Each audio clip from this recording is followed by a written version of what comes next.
Queridos amigos y hermanos, hoy tenemos un tema muy importante. Me siento bendecido por poder transmitirles este tema que se llama el amor de Dios y la vida eterna. Vamos a despejar cualquier tipo de levadura humana en el mensaje, vamos a conectarnos con la palabra y con el Espíritu de Dios para poder recibir este mensaje que es dador de vida.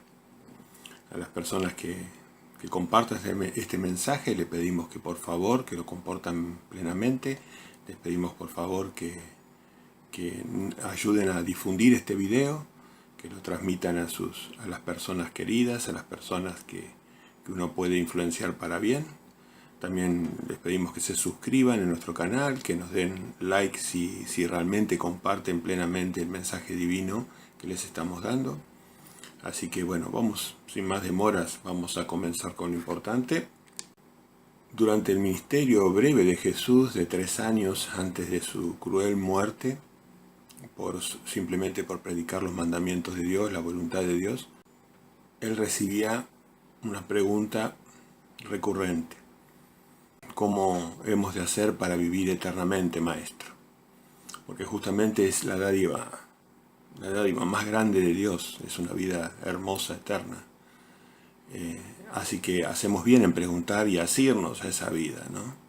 Que está al alcance de cualquiera de nosotros con la sola condición de conocer a Dios, conocer su voluntad y después llevarla a cabo. Entonces vemos que esta pregunta de vida eterna se da, por ejemplo, en Lucas 10:25, donde un intérprete de la ley, un religioso de la época de Yeshua, de Jesús, le hace la pregunta esa, ¿qué hacer, maestro, para vivir eternamente, ¿no? Y entonces les pido que ustedes lean el relato de Lucas 10:25 completo y van a ver que ahí Jesús hace hincapié en que la vida eterna estaba relacionada con los 2 mandamientos grandes, ¿no? Esos 2 mandamientos grandes involucran amar a Dios sobre todas las cosas y amar a nuestro prójimo como uno mismo.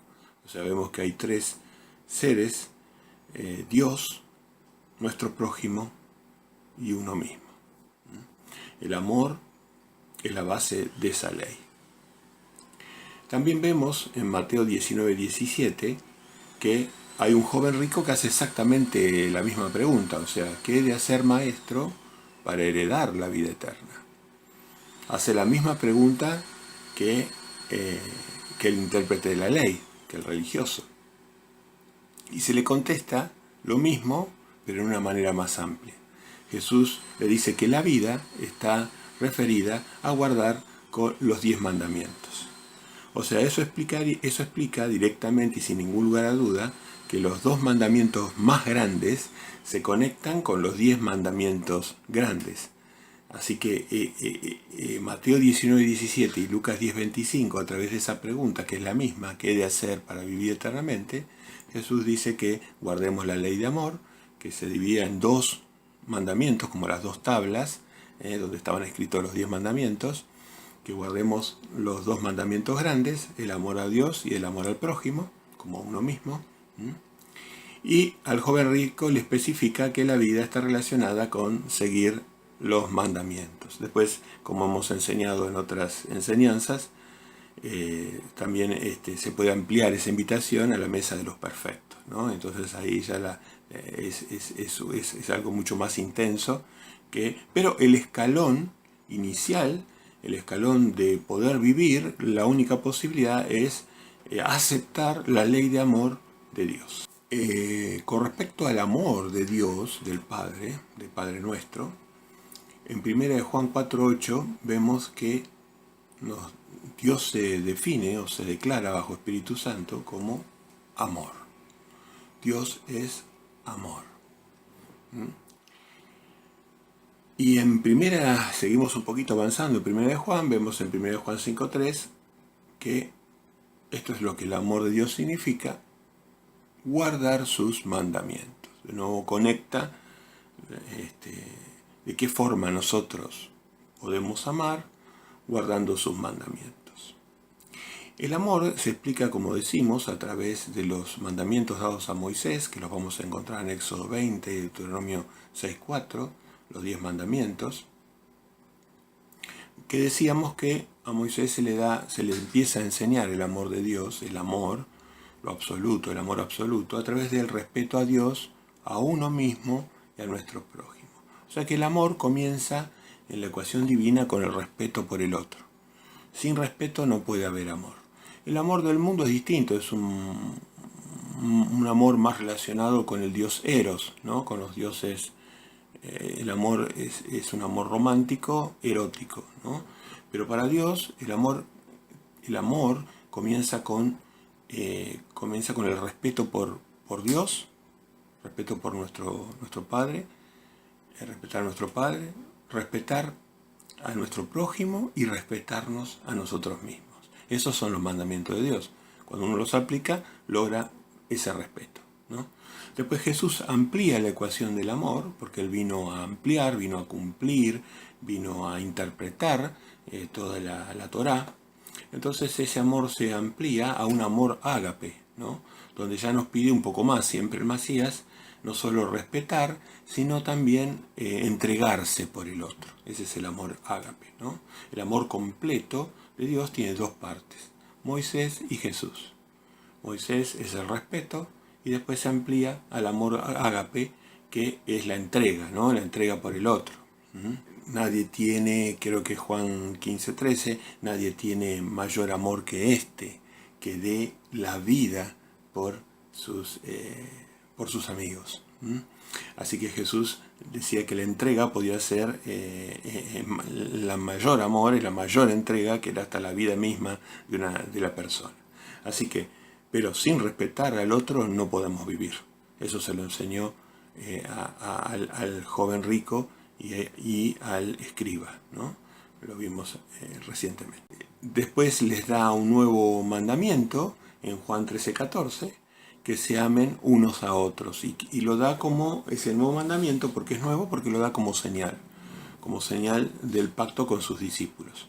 Da una señal, siempre Dios en cada pacto que establece, en este caso es el pacto del Espíritu, la señal de ese Espíritu iba a ser este nuevo mandamiento, que es el amor entre sus discípulos. Quiere decir que si el amor de respeto y el amor de entrega no está en sus discípulos, su Espíritu Santo no está en sus discípulos. Esto es muy importante, que ustedes se detengan en estas cosas, analicen los textos involucrados y así puedan constatar que esto no es levadura de hombre, sino es voluntad divina, palabra de Jehová. Así que el amor de Dios, como decimos, es respeto y entrega. Dijimos que en 1 Juan 4:8 vemos que Dios es amor, es lo absoluto, es la forma que se define más fácilmente, o sea que Dios es respeto y entrega. Después vemos que nos explica 1 Juan 5:3 que este es el amor a Dios, que guardemos sus mandamientos, ¿no? Nos va llevando. Después, consecuentemente, si de 1 Juan pasamos a Juan, en el capítulo 13:34, 14:15 y 15:13, vamos a ver que hay un nuevo amor ágape, con una palabra distinta que lo define en la Biblia, que complementa el amor del respeto por los demás, y que Jesús también decía lo mismo: si me amáis, vas a guardar mis mandamientos. Y también, como dijimos en Juan 15:13, el mayor amor es la entrega hasta llegar a entregar la propia vida, como hizo nuestro Mesías, que fue el que más amó, porque Él dejó su lugar de poder y comodidad y amor absoluto para venir a vivir una vida entre pecadores, ¿no? Así que bueno, ese fue el mayor amor, ¿no?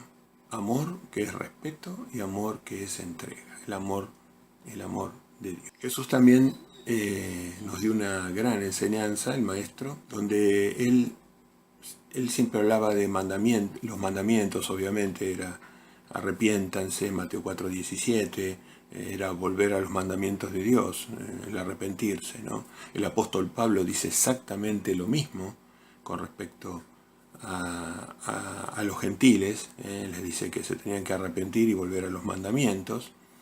Eso lo pueden leer en los Hechos de los Apóstoles, para encontrar muchos textos, los textos que reivindican el mensaje de Yeshua, de arrepentimiento y de volver a los mandamientos de Dios. Pero en este caso quiero hacer énfasis en Mateo 5:19, que él hablaba en que quebrantar aún un mandamiento muy pequeño, quebrantar los mandamientos muy pequeños, nos iba a constituir en personas pequeñas en el reino de Dios. O sea, fíjese esta clave, ¿no? Los mandamientos eran condición de vida, se lo dijo al joven rico y se lo dijo al escriba, al intérprete de la ley. O sea, era la condición de vida los mandamientos, los 10 mandamientos. Pero hay muchos más mandamientos que nos dio el Padre y el Hijo, que están divididos en mandamientos más grandes, como vimos, con mandamientos grandes, en mandamientos pequeños y muy pequeños. Entonces, los grandes, los más grandes y los grandes son los que nos dan la vida. Los pequeños y muy pequeños, si nosotros no los cumplimos, según Mateo 5:19, vamos a ser pequeños en el reino. Vamos a tener la vida, pero vamos a ser pequeños en el reino.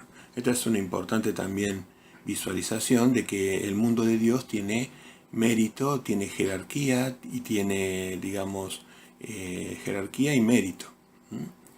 Así que hay grandes en el reino, pequeños, y hay gente que directamente va por el camino ancho, donde no va a entrar al reino de Dios. También aprovecho esta oportunidad para resaltar que el temor de Dios es el comienzo de la sabiduría de Yeshua, y que iba a morar en nosotros en Espíritu Santo, ¿no? Así que el temor de Dios es el principio de Yeshua. O sea, si nosotros no tememos a Dios, Yeshua no va a poder morar en nuestro corazón. En Proverbio 8:13, como digo, tómense su tiempo, el mal se especifica básicamente en 3 grandes componentes, ¿no? El yoísmo, el árbol del conocimiento, el decir yo creo, yo pienso, cuando Dios piensa las cosas de distinta manera, ¿no? El yo es el mal, es el árbol del conocimiento del bien y del mal. Nosotros no podemos arrogarnos, podemos comer de todos los árboles del jardín que querramos, pero del conocimiento del bien y del mal no estamos a la altura. Ese es un árbol reservado para la divinidad, para el Padre y para el Hijo. Así que sí, Jesús era el árbol del conocimiento, y Él nos dijo que el yo grande, la arrogancia, el orgullo, era el comienzo del mal camino. El mal camino en la Biblia, cuando ustedes analizan el mal camino en los 66 libros, van a llegar a la misma conclusión que llegamos nosotros, que es la injusticia y la inmisericordia. O sea, la persona injusta, en Deuteronomio 6:25, nos explica que es la persona que no cumple los mandamientos de Dios. Y la misericordiosa y la que no tiene misericordia es la persona que no hace bien a su prójimo, ¿no? Como a sí mismo. Así que si nosotros somos salvos, queremos salvar, y la mayor expresión de misericordia es la que está cita en Mateo 28:18, que es hacer discípulos. Así que el árbol del conocimiento es el mal, el camino de la injusticia, y acá el aspecto que quiero resaltar también hoy, la lengua perniciosa. Los hebreos trabajan mucho este tema porque saben la importancia que le da el Padre Jehová y su Hijo a este tema, Yeshua. La lengua perniciosa es la lengua que no edifica al prójimo, es la lengua que hace daño, es la lengua que descalifica, es la lengua que enjuicia, es la lengua que no hace sentir bien al otro. Así que si nosotros queremos saber rápidamente si nosotros estamos siguiendo el camino del bien, analicemos este punto. ¿Cómo está nuestro yo? ¿Somos humildes frente a la voz de Dios? ¿Sacamos la levadura de nuestro camino? ¿La levadura del hombre? ¿Somos justos? ¿Nos esforzamos por cumplir los mandamientos de Dios? ¿Somos misericordiosos? ¿Hacemos discípulos? ¿Ayudamos al otro a encontrar la vida, que es el don máximo? ¿Le salvamos el alma a la gente? ¿O ayudamos a salvarle el agua? ¿Cómo hacemos cuando nos conectamos? ¿Somos personas que identificamos las deficiencias de las otras personas? ¿O nos concentramos más bien en edificar a la gente? Rechazar la lengua perniciosa, que es el mal. Eso es el mal. Y el Padre y el Hijo son lapidarios en este sentido. Mateo 11:23. El que no junta, desparrama. El que no está conmigo, en contra de mí está. Mateo 11:23. Así que acá no hay muchos caminos. O nosotros juntamos, hacemos discípulos, juntamos rebaños, sus ovejas, o desparramamos. Lo mismo lo explica de otra manera cuando habla de los dos caminos y la puerta, en Mateo 7:14. Ahí van a poder encontrar todo este ejemplo que hace el Mesías. Así que bueno, reflexionemos sobre este tema, el que nos junta desparrama, y que hay solo dos caminos, no hay muchos caminos, no hay muchas posibilidades. Lo necesario es salir del mal, en Proverbios 8:13, para poder recibir el Espíritu Santo que mora en nosotros. Justamente morar en nosotros, el Espíritu Santo, está explicado en el capítulo 14 de Juan, que les pido que lo lean detenidamente y bajo oración. Juan 14:17 nos comunica que Jesús va a morar en aquellos que siguen el camino del bien. Y recordar que en vano lo adoramos, o lo adoran, si seguimos doctrinas de hombre. Esto mismo que yo les estoy enseñando en este momento, o que estoy llegando con este mensaje, ustedes tienen que cerciorarse si esto que yo digo es simplemente una interpretación humana o es la Biblia en su contexto, a través de analizar cada uno de los textos que le hemos dado y por último decidir si esto es palabra de Dios o palabra de hombre. Es una responsabilidad personal que cada uno no puede delegar en ningún otro ser humano.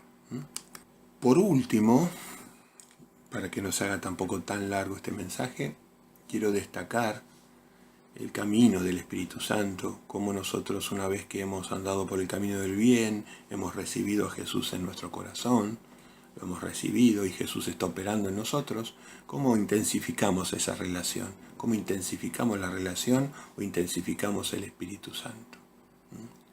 Lo intensificamos a través de santificarnos estudiando la palabra de Dios, bajo oración. O sea que la oración, vemos como el modelo está en Mateo 6:9 de la oración. La oración es junto con el estudio de su palabra, de su santa palabra. En Juan 17:3 vemos que nos santifica, limpia el templo para que more, nos separa, nos limpia para que more el Espíritu Santo de Dios, que es Jesús. Y después dar a los pobres. Dar a los pobres, los ricos somos los que conocemos la voluntad de Dios, así que una vez que nosotros somos ricos, tenemos que hacer buenas obras. Y la obra mayor salvadora es hacer discípulos, llevar la verdad de Dios, porque la fe llega por el oír, como decía el apóstol Pablo. ¿Y cómo vamos a saber si el Espíritu de Yeshua, el Espíritu de Dios, de Jehová, mora en nosotros? Bueno, Gálatas capítulo 5 nos da las pautas de cómo es eso, los frutos del Espíritu. Solamente de los 9 voy a mencionar los 3 más importantes, que son los 3 primeros. Amor, el amor que vimos, gozo y paz. Así que el amor, que es el respeto por el otro a través de los mandamientos de Dios, enseñado por Dios el respeto, el amor, y la entrega hacia el otro. Eso nos va a definir el amor, el gozo. Una especial personas, digamos, que no tienen malicia, que no tienen amargura. Amor, estamos llenos de amor, estamos llenos de gozo y estamos llenos de la emoción perfecta que es paz. Es que tenemos mucho Espíritu Santo con nosotros. Así que bueno, con esto, hermanos, amigos, nos volvemos a conectar y espero que esto sea de bendición, de provecho. Espero que ustedes puedan distribuirlo a otras personas, este mensaje que considero que es importantísimo, porque está en el núcleo o en el centro o en el seno de la divinidad, el mensaje este. Y bueno, Padre nuestro, en el nombre de Yeshua, te digo amén.